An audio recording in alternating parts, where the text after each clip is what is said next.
عزیز طلباء و طالبات، السلام علیکم ورحمۃ اللہ وبرکاتہ۔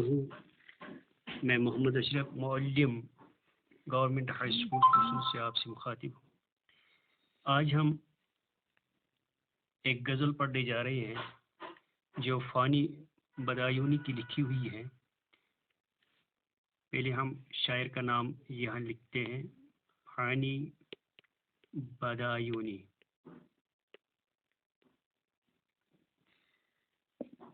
جیسا کہ آپ جانتے ہیں کہ ان کا تو اصلی نام تھا شوکت علی خان، تو پہلے تو وہ شوکت تخلص لکھا کرتے تھے، بعد میں ان کا تخلص فانی ہوا۔ تو یہ قصبہ اسلام نگر ضلع بدایوں میں پیدا ہوئے تھے۔ غالباً 1879 میں ان کی پیدائش ہوئی ہے۔ تو بڑی ذہین تھی،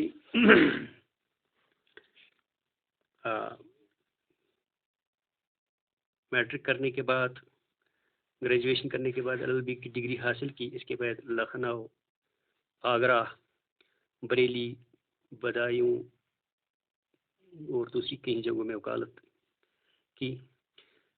وکالت سے تو دلچسپی نہ تھی، اس لیے پیشے میں انہیں کامیابی حاصل نہیں ہوئی۔ اسی زمانے میں 1932 عیسوی میں مہاراجہ شاید مہاراجہ کشن پرساد تھا ان کا نام، اس کی دعوت پر حیدرآباد آئے اور وہاں زندگی کے آخری ایام گزارے۔ ان کے زندگی کے جو آخری ایام تھے وہ بڑی اسرت، تنگ دستی اور پریشانی میں گزرے ہیں۔ تو لہذا جب ان کی کوئی غزل ہم پڑھتے ہیں تو ان کے اندر ایک طرح کی وہ درد انگیزی محسوس ہوتی ہے۔ تو یہی تو وجہ ہے کہ فانی نے حسن و عشق کو بھی موضوع بنایا ہے۔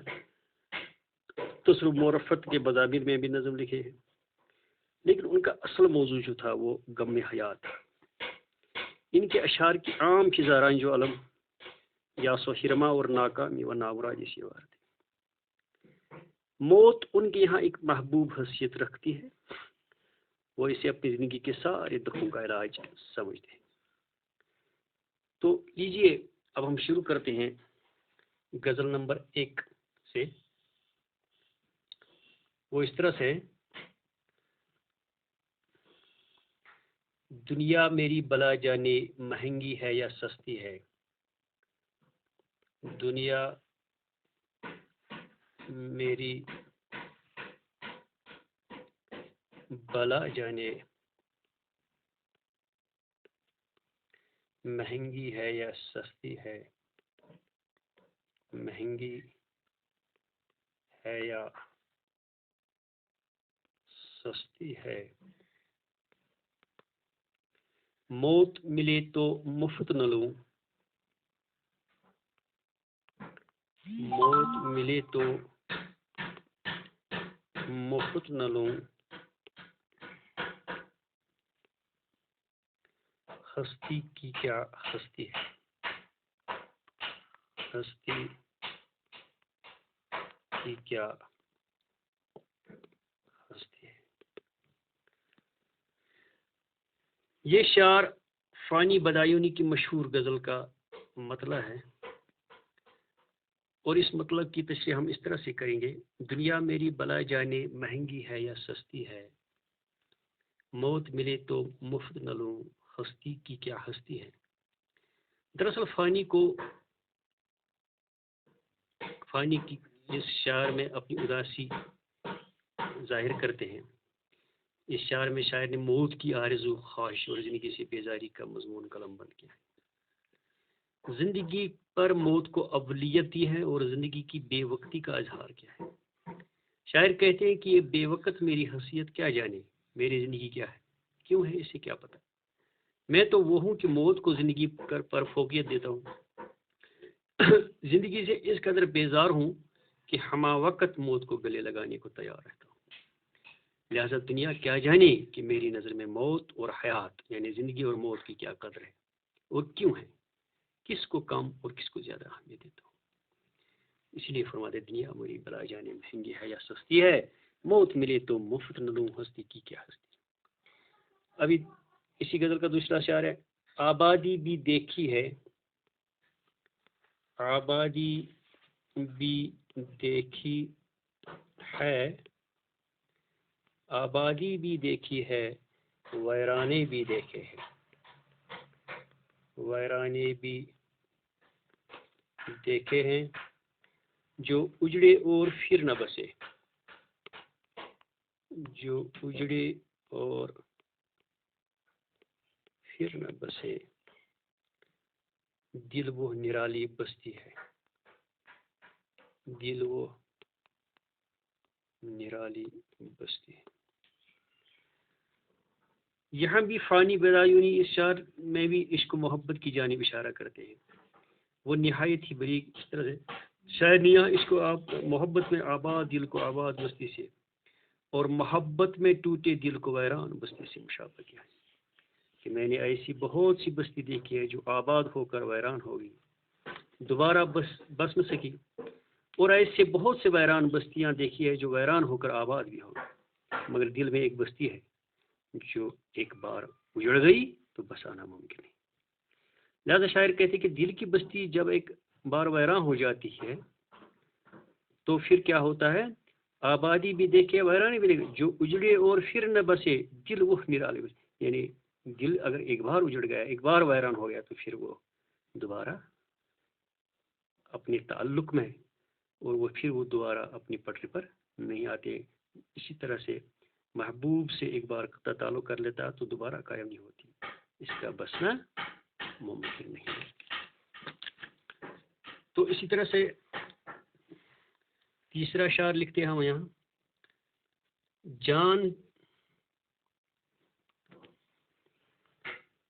جان سی شائی بک جاتی ہے، جان سی شائی بک جاتی ہے، یہاں کسی جگہ نقطہ لکھنے میں دقت ہوتی ہے، جان سی شائی بک جاتی ہے ایک نظر کے بدلے میں، جان سی شائی بک جاتی ہے ایک نظر کے بدلے میں، ایک نظر کے بدلے میں، آگے مرضی گاہک کی، آگے مرضی گاہک کی، ان داموں تو سستی ہے، ان داموں تو سستی ہے۔ جیسا کہ میں نے بار بار عرض کیا ہے کہ شاعر کا تخیل کسی وقت کسی اور جانب ہوتا ہے، تو جو تشریح کرنے والے ہوتے ہیں وہ اس کو اپنے انداز سے لیتے ہیں۔ تو اسی طرح سے اس شعر میں شاعر کا تخیل کیا تھا، تو بہرحال اگر ہم اس کی تشریح کریں گے تو اس کی تشریح اس طرح سے ہو سکتی ہے، شاعر نے محبوب کے نگاہ قاتل کی کرامت کا ذکر بڑے ہی طبع اور لطیف پیرائے میں کیا ہے، کہتا ہے کہ محبوب جب کسی کو تاڑ لے پھر وہ جی نہیں سکتا ہے، اگر وہ ایک نظر بھر کر دیکھے، نگاہی عنایت کر دے تو عاشق جان جیسی قیمتی چیزیں بھی ہارنے کو تیار رہتا ہے۔ آگے محبوب کی پسند اور ناپسند کا معاملہ اپنی جگہ ہے کہ وہ کس کو نظر کھا کر دیکھتا ہے، نگاہی عنایت کس پر نشاور کرتا ہے، یہ تو محبوب کا مسئلہ ہے، مگر پھر بھی جان جیسی قیمتی شے محبوب کی ایک نظر میں قربان کر دینا کوئی مہنگا سودا نہیں ہے، بڑا ہی سستا سودا ہے۔ اسی لیے فرما دے جان سی شے بک جاتی ہے ایک نظر کے بدلے میں، آگے مرضی کا حق گئی ان دھاموں تو سستی۔ تو ایک اور شعر ہے اس میں،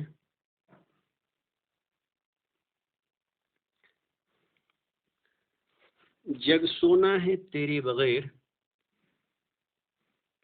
جگ سونا ہے تیرے بغیر، آنکھوں کا کیا حال ہوا، آنکھوں کا کیا حال ہوا، جب بھی دنیا بستی تھی جب بھی دنیا بستی تھی اب بھی دنیا بستی ہے.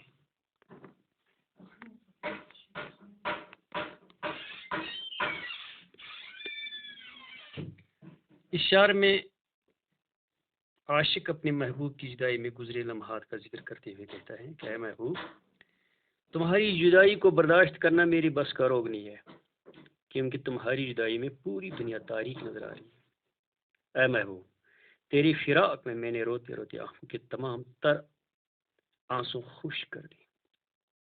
یعنی میں اتنا رویا کہ اب آنکھوں میں آنسو نہیں رہے. بس اب ایک ہی کام رہ گیا ہے، وہ تیری فراق میں صرف رونا اور رونا. دنیا تو وصال یار کے بھی بعد بھی آباد تھی اور فراق یار کے بعد بھی آباد ہے، مگر اب یہ دنیا میری کسی کام کی نہیں رہی. یہ دنیا اب میرے لیے بے لذت ہے اور بے رنگ معلوم. جگ سونا ہے، جگ ہو گیا دنیا، جگ سونا ہے، یہ خالی لگ رہی ہے دنیا. تیرے بغیر کا کیا ہوا، تیرے بغیر کیا ہوا، میرے یہ کا بس رونا ہی رونا ہوا. جب بھی دنیا بستی تھی اب بھی دنیا بستی، یعنی فراق یار کے وقت بھی دنیا بستی تھی، مشرق سے سورج طلوع ہوتا تھا، اب بھی وہی حال ہے. تو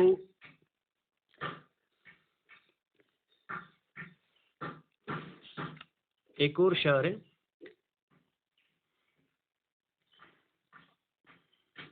آنسو تھے سو خشک ہوئے، آنسو تھے سو خشک ہوئے، جی ہے کہ عمر آتا ہے.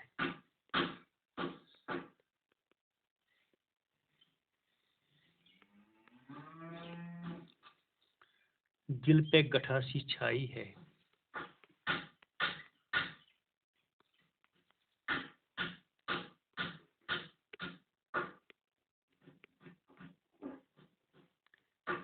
کھلتی ہے نہ برستی ہے،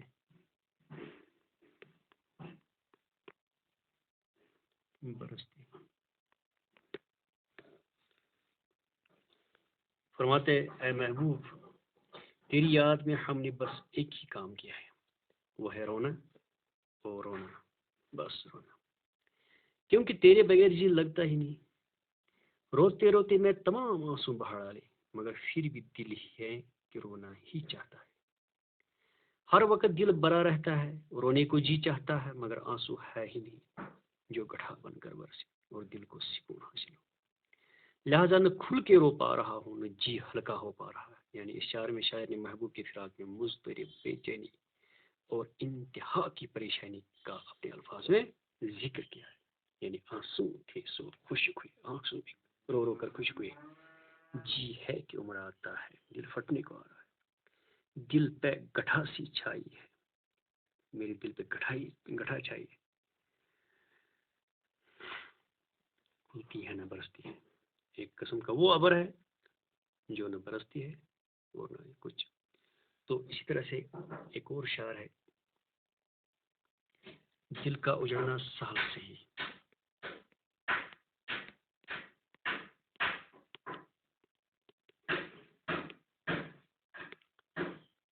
بسنا سہل نہیں ظالم.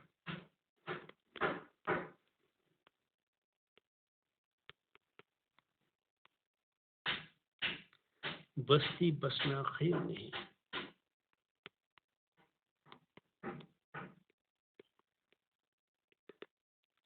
بستے بستے بستے.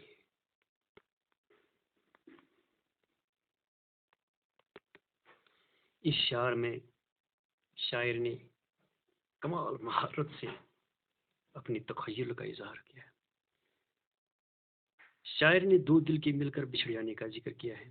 دل مل گئے، پھر ان کا ٹوٹ جانا کوئی مشکل بات نہیں ہے، مگر دل کے ٹوٹ جانے کے بعد آپس میں پھر سے چڑھنا یہ ایک مشکل عمل ہے. جس طرح کوئی گاؤں رفتہ رفتہ ایک سے دو، دو سے چار، پھر پوری آبادی بستی اور ایک گاؤں آباد ہو جاتا ہے. جتنا مشکل کسی گاؤں کے بسنے میں اور جتنی مدت میں وہ گاؤں آباد ہونے میں لگتا ہے، ٹھیک اسی طرح ایک دل رفتہ رفتہ ایک دوسرے کے لیے ہوا ہوتا ہے. ایک عاشق کے لیے عشق کے لائق بنتا ہے، لہٰذا یہ نہایت ہی مشکل کام۔ تو اب ہم اسی غزل کا آخری شعر یعنی مقطع لکھتے ہیں، فانی جس میں آنسو کیا، جس میں آنسو کیا، دل کے لہو کا کال نہ تھا، دل کے لہو کا کال نہ تھا، ہائے وہ آنکھ اب، وہ آنکھ اب پانی کی دو بوندوں، پانی کی دو بوندوں کو ترستی ہے۔ اس طرح سے اشارہ ہے، فانی جس میں آنسو کیا، دل کے لہو کا کال نہ تھا، ہائے وہ آنکھ اب پانی کی دو بوندوں کو ترستی ہے۔ یہ شعر کا مقطع ہے، اس میں شاعر نے اپنا تخلص بیان کیا ہے، یعنی فانی مقطع میں شاعر ضرور اپنے تخلص کا اظہار کرتا ہے۔